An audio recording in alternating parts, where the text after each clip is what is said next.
What's up, coolers, and welcome back to Barca Dream Team. And today we're going to be reacting to Chapter 3 of FC Barcelona, A New Era. We'll be discussing Xavi's arrival to Barcelona. We hope you'll subscribe and hit that notification bell, and let's get started. And remember, you can check out our previous videos on Chapters 1 and 2 by clicking the card in the top right of your screen. So Chapter 3 picks up where the previous episode left off. Koeman's poor run of matches and Sergi Barjuan's loss against Celta left us in 9th place. It was going to be a real struggle just to get into Europe. But that led to Laporta finally making contact with Xavi Hernandez. And you could see the difference between now and the last time Xavi was approached. He was really motivated and he kept repeating, "Now is the time." He identified the Champions League match against Benfica as a massive game, especially after our 3-0 loss in the reverse fixture with Koeman in charge. And I think Xavi's assistant coach, Sergio Alegre, said something quite interesting. He told us how Xavi had an easy life in Qatar. He was just treated like any other person, but at Barca, he was under a lot of pressure. Fans had high hopes from Xavi because of his legendary status as a player. But after Xavi touched down in Barcelona, we got to see Xavi's first meeting with the squad, and at the time of his appointment, many culés questioned whether Xavi would be able to manage players who he'd previously played with. But Xavi restated that everyone starts from zero. He knows exactly what it's like to play for Barcelona. He knows the pressure that's put on all the players because the history of the club demands that pressure, that expectation. Xavi explained how at Barca you have to defend the crest with passion and determination. And immediately after coming in, Busquets said he'd had a meeting with Xavi. They'd been discussing how to salvage the season and qualify for the Champions League. And Busquets explained how Xavi was shocked by the lack of rules. Our captain said that the Barca style is ingrained within Xavi, and if anyone could turn this season around, it would be him. And ahead of Xavi's first match against Espanyol, Busquets and Jordi Alba explained how Xavi added incentives, with an extra day off in December if we won, and a free meal for the whole squad if we managed to score 2 goals. The game kicked off, and it was Memphis Depay who won and converted a spot kick, scoring the first goal of the Xavi Hernandez era. Barca managed to cling on to the 1-goal lead, and we began Xavi's takeover with a massive 3 points in El Derby de Barcelona. And what was great to see is Xavi and his staff wait in the tunnel to congratulate each and every player individually. It's just a way to promote that togetherness and reinstill that unity that had been missing for so long. Xavi kept repeating that the new project had created hope and the support from the fans was back. I remember seeing a massive increase in attendances when Xavi first came in, and it's excellent to see the Camp Nou packed with 80,000 fans every week. And even today, guys, 88,095 fans versus Espanyol. That's incredible. Now, a win against Benfica would significantly increase our chances of advancing out of the group stage. But despite a thumping effort from Ronald Araujo, Barca were held to a 0-0 draw, meaning we'd need to beat Bayern Munich in the Allianz Arena to have any chance of progressing. The moment of truth arrived. Xavi told the players to leave everything out on the pitch. We were never the favourites, but he wanted us to feel proud of the team, no matter who won the match. But there was a massive gulf in class between us and Bayern. Their forwards, including Robert Lewandowski, kept breaking down our weak defence, and Barca lost the match by 3-0. We would now be relegated to the Europa League. Barca marked their LaLiga return with an away match against Osasuna, but the Catalan side were frustrated in El Sadar. The match ended 2-2 after a long-range effort from Chimi Avila rolled past Ter Stegen's outstretched arm. In the next match against Elche, Xavi expressed his frustration. In the end, he told them, the challenge is to win. Just win.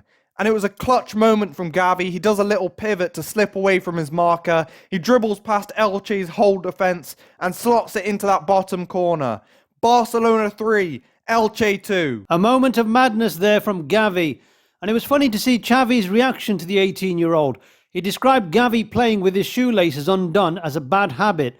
He told us how he'd once jokingly asked Xavi if he even knew how to tie his shoelaces.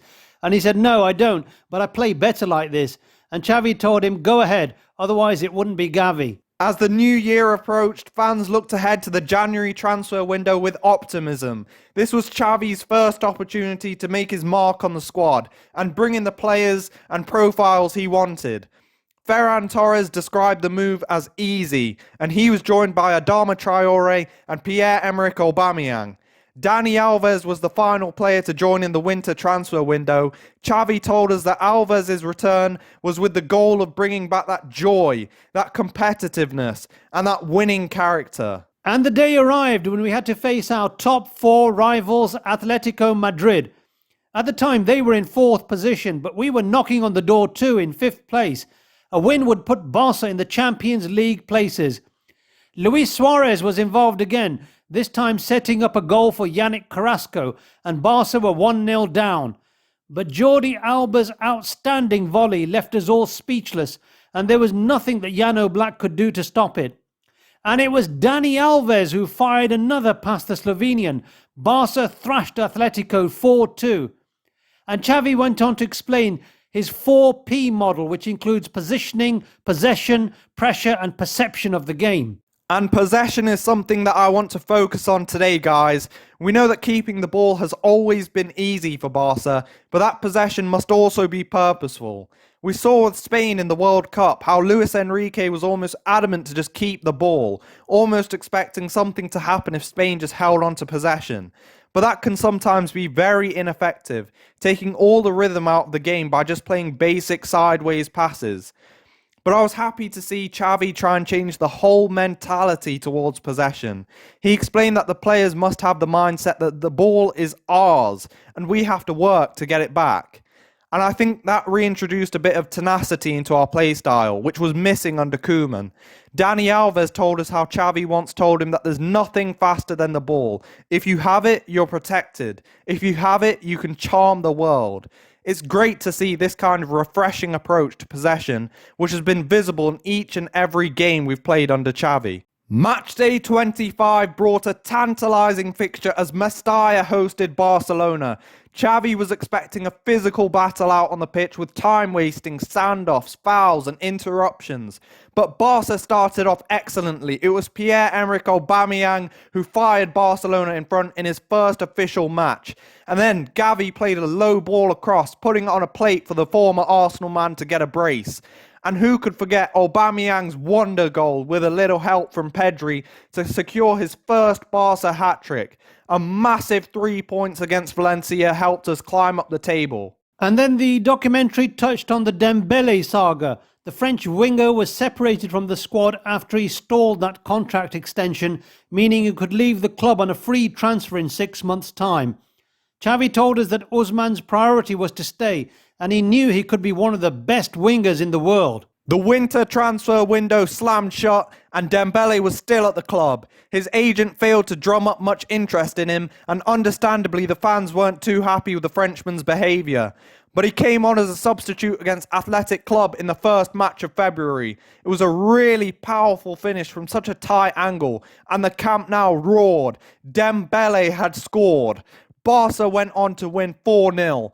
And we followed that up with a 2-1 away win against Elche, taking us into 3rd place courtesy of another Memphis Depay penalty. Barca hosted Osasuna in the Camp Nou in the following match day, and Dembele was the star of the show, setting up a goal for Ferran Torres. Another big 4-0 win was a promising sign ahead of El Clasico. But that's where the episode ended, guys. Chapter 4 will pick up from that moment, a huge El Clasico in the Nuevo Santiago Bernabeu. And make sure to look out for our reaction to that episode, which will be coming out very soon. So if you like this video, guys, make sure to hit that notification bell, subscribe to BDT, and we'll see you next time. Visca Barça!